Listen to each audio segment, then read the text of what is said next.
Oh my gosh. Thank you, Mimi, so much.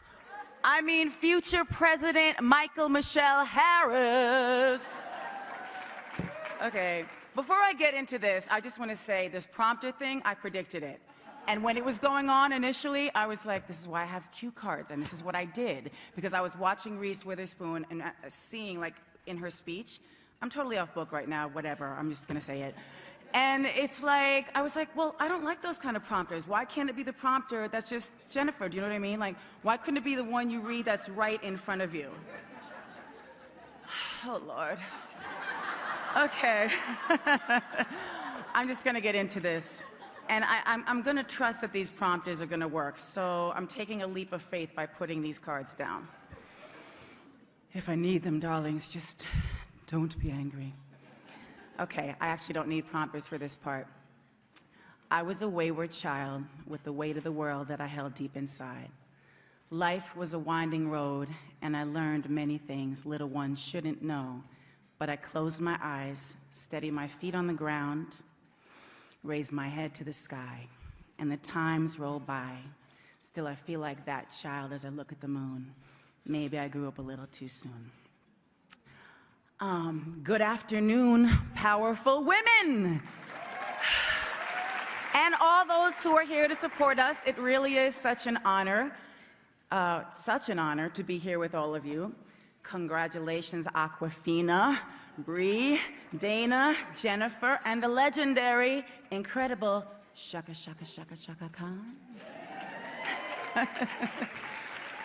It's really interesting, these monitors, you like reading backwards and then you're reading forwards. I don't know, I'm just going with the narrative of what's been happening tonight. Thank you, Variety, for creating this gorgeous moment where we can all celebrate and inspire each other. Today, I want to focus on the children in the room, every little girl living inside each of the amazing women here. What I just read to you, or actually what I was, reciting to you, were the lyrics from my song, Close My Eyes, that I wrote for my album, Butterfly. Shortly after it was released, I received a letter from a fan, a young girl in Germany, who shared that she had been abused by her stepfather and that Close My Eyes helped her get through the trauma. Her letter touched me because I wrote that song from a very real place. I wrote it and many other songs to work through my own trauma. I wrote that song for all the children who saw things they shouldn't see, who were forced to grow up too soon. When I was a little girl, I would go on walks alone and come up with melodies and words and sing to myself. Writing songs and singing were my escape. It was my release. It was how I survived, and it still is. My mother was a gifted opera singer who was also a bit bohemian, if you will. She sent me to a publicly funded sleepaway camp because we didn't have any money, and it was a total nightmare. I would elaborate more, but we'll all be here till dinner. Needless to say, it didn't work out. Then when I was about 10 years old, my divorced parents scraped enough money together to send me to a performing arts camp, and my life changed. Camp was a reprieve from the unsafe and unpredictable environment I was living in. It was a solid ground beneath my feet, fresh air to breathe. It was sky above my head, but most importantly, it was an opportunity for me to invest time and training into my dream to be a singer and songwriter, a vision I've held since I was 4 years old. Being around other kids who shared my passion for music and having professionals who nurtured us and saw us as serious artists gave me the support I needed to pursue my career full on at an early age.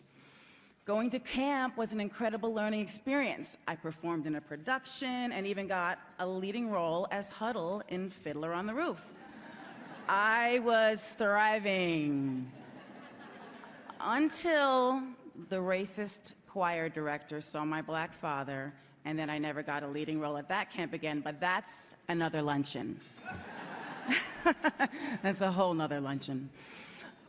It's been said, it's hard to be what you can't see. Camp Mariah is a career awareness camp, giving kids the opportunity to see what they can be, and it provides direct access to people doing all kinds of wonderful things.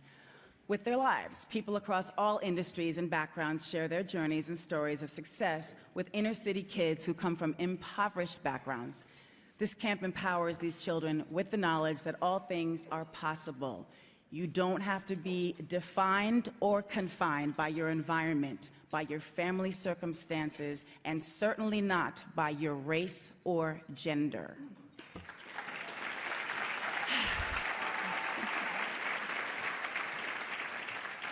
Oh, God.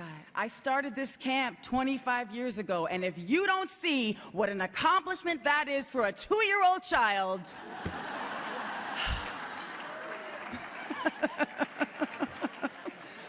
oh my gosh, okay.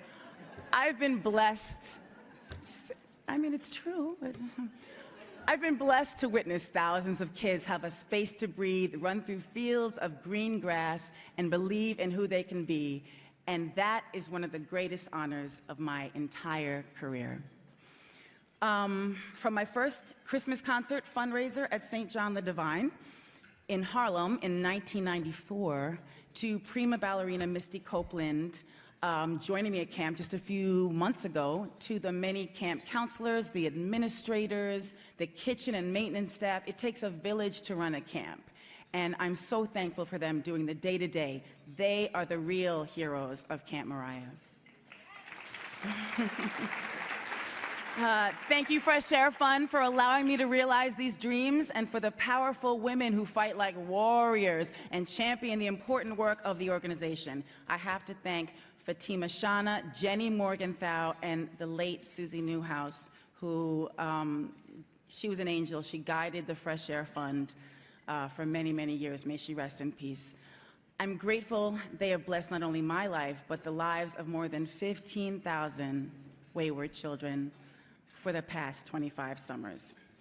When I was a little girl, I made a promise to myself that I would never forget what it felt like to be a child. Camp Mariah helps me keep that promise. Okay, so I was 18 years old when I got my first record deal. A lot of very powerful men controlled my career, what I wore, who I worked with, and every aspect of my overall image. Believe me, that can be very intimidating and confining to a young girl just getting started, trying to express herself artistically. It took a lot of hard work, inner strength, and believing in myself, but slowly I gained the courage to emerge from that stifling control by a group of men. We love men, but you know, they could never understand or embrace the essence of who I truly am.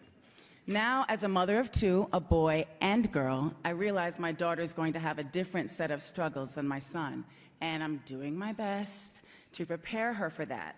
So on behalf of her, Miss Monroe, Roro, as we call her, on behalf of her, I want to thank each woman in this room and all the women who have come forward with their truths, their harrowing experiences, and above all, their triumphs over the misogynistic society of corporate asses that we deal with every day. Now my daughter will never have, well, she'll have some barriers, but there'll be fewer barriers to break through in order to achieve her full potential. You guys are all a beacon of hope, and I stand here with you in sisterhood, knowing we'll continue supporting each other and keep fighting in tandem for equality for us all. Thank you so much. God bless. Thank God I had these.